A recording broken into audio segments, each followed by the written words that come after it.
Bonjour et bienvenue sur cette nouvelle partie s'intitulant le modèle moléculaire. Avant d'essayer de bien comprendre ce que c'est que le modèle moléculaire, je vous propose de commencer par une petite introduction.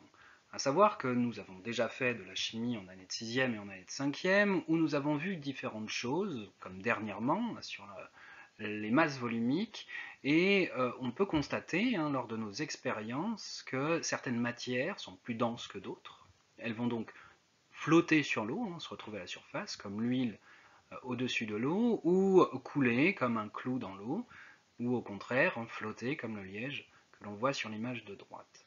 Comment expliquer ces différences? Comment expliquer qu'un petit caillou va couler dans l'eau alors qu'un énorme paquebot, bien plus lourd, va lui, au contraire, flotter?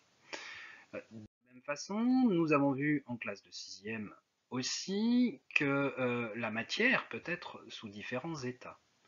L'eau peut être sous forme liquide, elle peut être sous forme solide, elle peut être sous forme de gaz, mais qu'elle soit liquide, solide ou gaz, elle est toujours de l'eau, donc constituée de la même matière.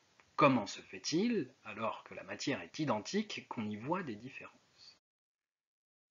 On peut aussi s'interroger sur les mélanges de matières. Quand on met du sirop à l'intérieur de l'eau, à l'intérieur des deux tubes à essai que vous voyez sur la gauche, parfois le sirop va rester au fond et en mélangeant on va se retrouver avec un sirop réparti partout. Comment est la matière à l'intérieur de ce mélange? Qu'est-ce qu'il se passe lorsque je mets un peu de colorant à l'intérieur de l'eau, comme on le voit sur l'image de droite de l'Erlenmeyer? Beaucoup d'autres questions et d'autres phénomènes au niveau de la chimie ont interrogé les scientifiques depuis longtemps. Et les premiers écrits, en tout cas qui nous restent, datent de l'Antiquité.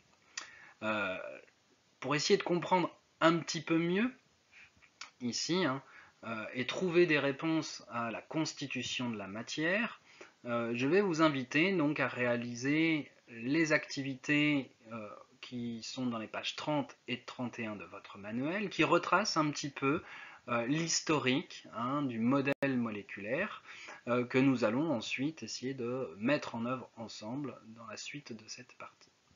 Bon travail à tous.